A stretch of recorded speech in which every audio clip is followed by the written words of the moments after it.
Okay, we're back for our last video on cardiovascular training. So we talked about basic anatomy and physiology. We talked about the concept of understanding different training zones as far as how you monitor via heart rate and what training zones your athlete or your client should be in, and should you base those training zones on maximum heart rate or heart rate reserve, or do you base it on anaerobic or lactate threshold?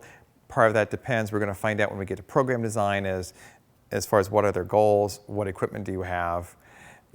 So there's lots of variables in there. We're going to cover that in program design. I just want to kind of give you a little preview that there's more than just one way to monitor and program based on heart rate. Well, all that said, well, why do we care? Why do we care so much about understanding the cardiovascular system? Well, because there's just tremendous benefits we get from properly training this aerobic system, this cardiovascular system. And really, when it comes down to it, all comes down to oxygen, right? We want to know how efficiently can we get that heart to pump the blood, delivering that oxygen, and how efficiently we can get actually those muscles to pick up and utilize that oxygen.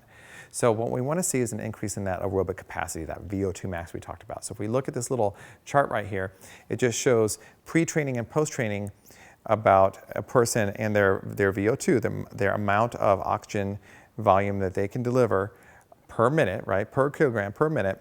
And you can see pre-training, they max out pretty low. That's that little blue line there. However, post-training, that VO2 max goes up really high. But both times they kind of flatten out. That's what makes it their max points. So we can actually get really good increases in VO2 max, really good increases in their aerobic capacity. That means basically the whole cardiovascular system is working more efficiently, and that's what we want to see. We want to see better intake of oxygen, better delivery of oxygen, and better utilization of oxygen. Really, even if you're not an aerobic athlete, even if you're more of a short burst anaerobic athlete, this still benefits everyone. That doesn't mean that everyone should train purely aerobically like an aerobic athlete. If you're going to be a marathon runner or a triathlete, yes, you need to train low and long, and you need to be able to train those proper energy systems, and you want to be able to raise that aerobic capacity very high. If you're doing something in short bursts, like I keep using kind of the other extreme of like a mixed martial artist, where they have to use multiple energy systems and multiple levels of intensity, and it's kind of going to go up and down, and you still have to last like a 5-minute round. So even though you don't need that long endurance like you would for a marathon runner or a triathlete, you do need that endurance, and you need to be able to deliver that oxygen as efficiently as you can, so you don't totally you aren't totally wasted at the end of the round, or even more importantly, you're not wasted at the end of the fight, that you can last the whole fight. So we know that one of the major benefits that we can get out of cardiovascular training is just the amount of oxygen that can be taken in, delivered, and utilized, all right, that aerobic capacity. The other big benefit, I've mentioned it before, is an increase in that lactate or anaerobic threshold. Now let's look at this other picture. This is, once again, in this one, it actually shows how fast a person's running versus their oxygen uptake, once again, their VO2, and it's their red line points. When do they actually start to hit that anaerobic threshold? And what we want to be able to do is push that line up. So once again, we say this is your anaerobic threshold, that VO2 max, and you've peaked it there because you've been training a long time, and this is your lactate threshold. Well, that means you're going to hit that lactate threshold way down here. That means you're going to redline, build up that lactic acid, and you won't be able to maintain that level of intensity much longer. However, if we push that lactate threshold higher and higher and higher as a percent of that max, that means you can increase that intensity without redlining.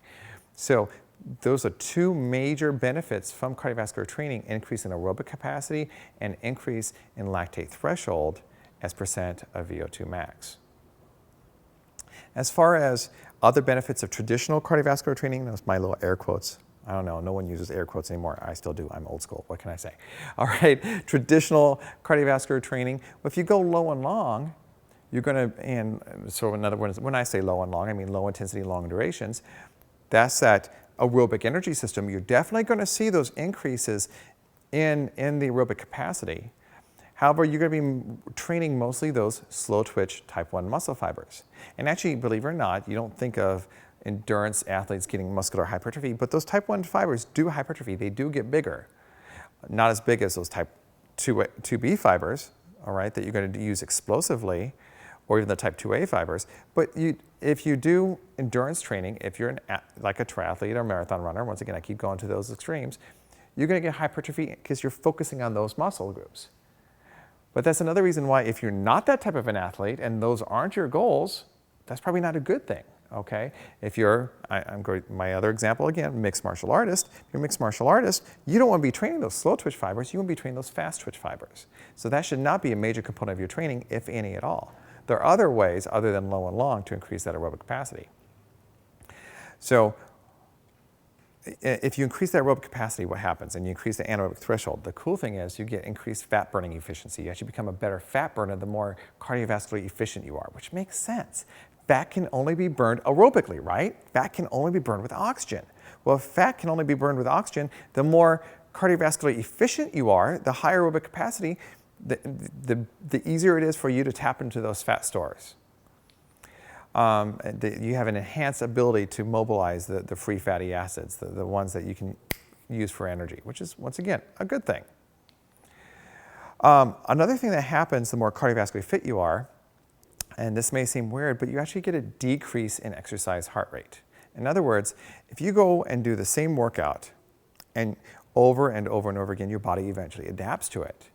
So what will happen is it becomes more and more efficient. So if I run, you know, my standard run is 5 miles in around my neighborhood. Well, that's my standard run, I take the same path all the time, my body becomes more and more efficient at it. I will actually get a decrease, everything else being equal, a decrease in my exercise heart rate because, once again, my body's more efficient. Another idea that I've already mentioned to you earlier on too is epoc, right? What was epoc? Epoc was excess post-oxygen consumption. So the more cardiovascular exercise you do, and we talked about this in the energy systems a little bit, the more cardiovascular exercise you do, and pushing those new levels, the more post-exercise your metabolism is going to be higher, okay? That comes from both, what I'm going to say, cardiovascular training and even anaerobic training, the short bursts. In fact, you can even argue after like high-intensity interval training, you even get a longer epoch. Well, that excess post-oxygen consumption, it means you've got increased metabolism right after the workout, and because you're resting at that time, well, you're primarily tapping into those fat stores, which is a good thing.